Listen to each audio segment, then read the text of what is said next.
So this is the list we're talking about for this video. Kind of organizing these stickies into like little sections of related things. So I may have wanted to talk to you guys in the last video where we talked about all the wood on the deck, kind of in that same category as bulkheads. So I discussed in one of the videos about bulkheads, and I said that I used furniture grade plywood vice marine grade plywood. If you're doing that, it's probably what the factory does. Instead of marine grade, to cut costs, originally your boat probably does not have marine grade plywood unless you like special order it. It will increase the cost of your boat if you're purchasing that way. If you use non-marine grade plywood, understand the glue that binds the layers together is not rated for moisture, and it will delaminate over time. So if you make your stuff out of another material that's not marine grade or exterior grade plywood is ugly and not furniture grade. So if you're doing something like that, you need the thickness. Make sure you seal the wood. And the inside of the boat, when you're doing things like bulkheads and shelves, stuff like that, it's obviously you're going to be dealing with some curves of the boat that are hard to get to. The best way that I have found to do it after researching a lot on how to do this, let's get the marker out. Okay, so you're going to have, oh, this is like the hardest I had it.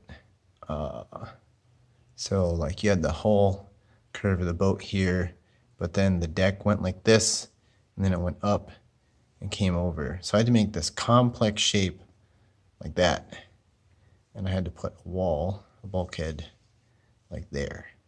I had to make this. So how I did that, you get pieces of cardboard with the straightest edges possible. And it works the same way as a tick stick, if you've ever heard of that. So you take cardboard pieces and like tape tab them in place. Put a little tape tab there. And then you get another piece. And you tape tab it here. Tape tab. And then you get multiple pieces. There, tape tab, and there, and there. And you're taping each of these pieces together so that you have your perimeter, right? A big open space like this, I just had a big piece of cardboard like that and taped it to my perimeter pieces, right? So once I had this whole area, I think I put another one like in here. Once I had this whole piece taped up into place and all these pieces taped together, I carefully removed the tape tabs along the edges, and I pulled this out, and what I was left with was a stencil. Before you pull it out, to get this curve, right, the edges, the corners here are going to give you your tape, your like tick stick marks essentially, but you're still going to have like a gap in there. Get a compass or a scribe, whatever you want to call it, like that thing with a pencil on it, and scribe the curve, right? So you have the curve that'll be marked on here like this, and it matches the curve of that. So then you can take your compass and flip it around when you're on your piece of plywood and draw that same curve on the plywood that you can follow with your saw. Then you cut out that board. Before you go through all the trouble of staining it and finishing it, bring it into your boat and fit it into place. Make sure that it fits. If it doesn't fit, when it's in place, get a pencil and mark out the spots where it doesn't fit and how much you need to take off, and then bring it back into your shop and cut those pieces and put it in, and keep doing that until it fits into place. And what you'll be left with is a piece that fits exactly in the custom spot that you need it to go. That's how I did that, and it worked really well. There was one time that I had to take the piece out again and shave a little bit off of it and put it back in. And I cut 10 to 15 custom fitting pieces. And I was able to do my whole boat like that. I ended up having all these cardboard forms. If you can save those cardboard forms, maybe save them. I don't think it's worth it because you could just do it again if and when your bulkheads died. That's a different list. So bulkheads is done. Bump rail and screw the deck to the hull. So I had this weird scenario where the deck was molded separately from the hull, and then they like lowered the deck onto the hull. There's inside, outside mold, two parts for the hull and the deck, right? And so in this area, this whole piece like went down and sat onto there. And then they put aluminum rails in and then like riveted these two together. So your connection point was there. Well, when I took the old rail off because it was failing, the rivets were like popped off and it looked like crap. I was going to put all new rails on. The old rails were like bent and mangled from pulling them off, and or just because I didn't like the way it was constructed. It wouldn't seal right. It was going to be a pain. So I just threw it out. I scrapped it. They make new rub rail stuff that's like vinyl, rubber vinyl. Super simple. I bought vinyl rail for a 25-foot boat. There's that, and then there's longer distances, but for the most part, the kits that you get are 25 foot. You can get them in all different colors to color match your boat. But you have to custom order the special colors. The stock colors that everyone makes is white and black. I know before that I said get black whenever and wherever possible, but I really like the white look. If you have a white deck and you put white rub rails on there and you have a white hull, it looks so clean and so beautiful. So that stuff is like, back out with the marker, from a side profile. If you're going to cut it away, it looks like this, right? And then there's a tube that you get. So you get a roll of this stuff. It's squishy and pliable. Do this on a warm day when you're installing it, or have hot water that you can soak it in to warm it up. It makes it much more pliable and stretchy. You want to stretch it onto your boat so that once you screw it in place, and the temperature changes and stuff, it doesn't like do this where you screw it in. You know, you want to stretch this out when you screw it in. You start from the front of your boat on the bow. Start here. Find the center point of your roll. Start here. Wrap it around. Screw it. There's videos on how to do it. Focus. Come on. And once you get it screwed in here, you can work down one side. Screw. And work down the other side. Screw it in place. Till you get to the back. Wrap it around the corners. I didn't see any reason to put rub rail on the back of my boat. So I wrapped it around the corner, there, and screwed it in place. Boom. There's like, I have a rudder back here and everything. This portion of your sailboat should never hit anything. You can do these in portions. Like, this is a susceptible rubbing area all along the side, not necessarily on the front. I didn't do this because I didn't think that the kit that I bought for a 25-foot boat fit on my 26-foot boat. But there was enough on there to do it. I shouldn't have done this. But on the very front of my boat, there's little chance that it would rub. So I started like here on this side and here on this side. I cut it in the middle, screwed it, and did the same thing. If you have a bigger boat, you can get a 25-foot kit and get away with that, I feel like.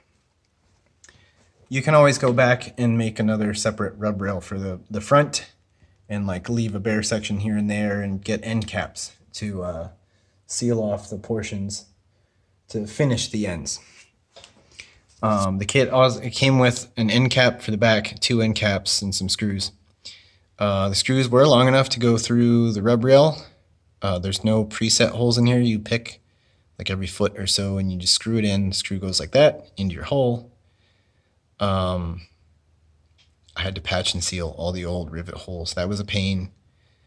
All new rail, brand new patched up area, screw it in. Once it's all screwed in, then you have this tube that comes with your kit that goes, you push it in here and you hammer it in, bop, bop, bop, all the way down. So what you're left with is this tube in here, and it was white, and I got white tube.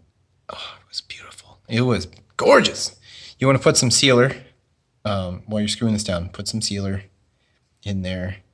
It might squish out. Rub your finger down there to seal it in place. Perfect. Gorgeous. Easy day. Anyone can do it. Something that I thought about doing up here in this area of the hull for lights, you can get clear tubing of the same thickness and dimension of the stuff that comes with the kit, and maybe run LED strips in it, and then run your wires through here into the hole, and then you have lights. Problem with that, okay, let's talk about lights real quick.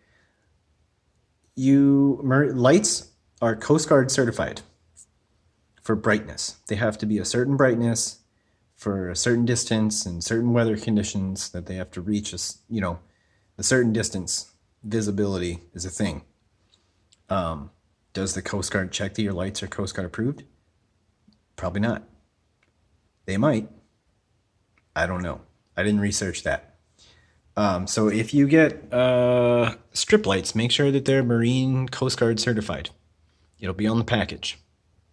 If you're buying it from a marine retailer, then it should be Marine certified, Coast Guard certified. You cannot go to an auto store and buy legally. Go to an auto store and buy the strip lights that are there for way cheaper and use them on your boat. As far as I checked, there are no marine grade strip lights that are certified by the Coast Guard. So legally, you cannot do this. But if you have one light on your boat that meets the certification, there's nothing saying that you can't use a backup system that does the same thing.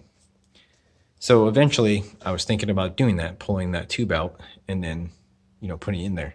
Then I would have, a whole, left side is port and red. So I would have like a whole red array and a whole green array. And that would look sick. And I could do white on the back like you're supposed to have. Would have been pretty cool. Didn't get there. That's an idea. So that's the bump rail. What I did for that, like I said, you can get custom colors for your boat, but you have to custom order those. So if you want to go cheap, black and white are your choices. You can do a white rail with a black tube that goes into it, vice versa. You can go all black, you can go all white. I chose all white. I think it looks clean and sexy. And then we talked about screwing the deck to the hull. So like I said, the screws that were supplied with the rub rail were enough to go through the entire thing and screw the deck to the hull. While I was working on it, what you guys saw in the videos when I had it, it was not screwed to the hull. It was just sitting there. I think it went through a hurricane or two that way and did not blow off. It was just weight holding it down. So don't be concerned with taking the screws out if you have a similar situation. Some boats are glued to itself there, like, resin bonded, and there's no gap. Oh, that was another thing. There was some waterproof putty that was in there, which is like putty with fiberglass in it that was jammed up in the ledge. And it was a pain to get out. And it really, because it was old, wouldn't actually seal it. What I used was some spray foam. I went down the lip and just spray foamed in there, and it filled in all the gaps. So I used so much that it started coming in the inside, which is good. That means it was making a good seal. And then, shaved off the extra, sanded it, and no problems. Like, I could go in some waves and not have an issue. And it was sealed. I think that's it for this video. We're at approximately 15 minutes, so that's good. Anything else that applies to that? Ants. Oh, ants. Ants is another good thing. So I had an infestation of like sugar ants, and I was thinking about, putting some ant trap killers and whatever on board to kill off any bugs that were in there. They were probably living in the decking laminated material that gave the deck structural support. Probably had a nest in there. And they were going from a food source external to the boat to that, back and forth. I thought about killing them right away, but then I realized as I'm sealing up the deck, like they're having a beeline to holes on the inside, how they got in and out. And they showed me where my leaks were on the deck, So wherever they were going inside, I would address the situation and seal it up. And then they would find another hole and they would go through that hole and then I'd seal that one up. So don't be murderous right away. If you have some ants, they'll tell you where your leaks are at and you can fix them. Once I fixed all the leaks, I didn't have an ant problem anymore. They couldn't get in and out. They starved. They died. They moved. I don't know. But they went away. I'll save winches. Oh, we talked about winches. Yeah, save your winches from your boat if you lose it. Or if you find a salvage boat, like you come across one and you can pull up to it and somehow get the winches off of it, you're not stealing the boat. So I'm just saying, they're expensive. Look up how much winches are. Yeah. That's it for this video. Don't forget to like, share, and subscribe. I love you guys. I'm out.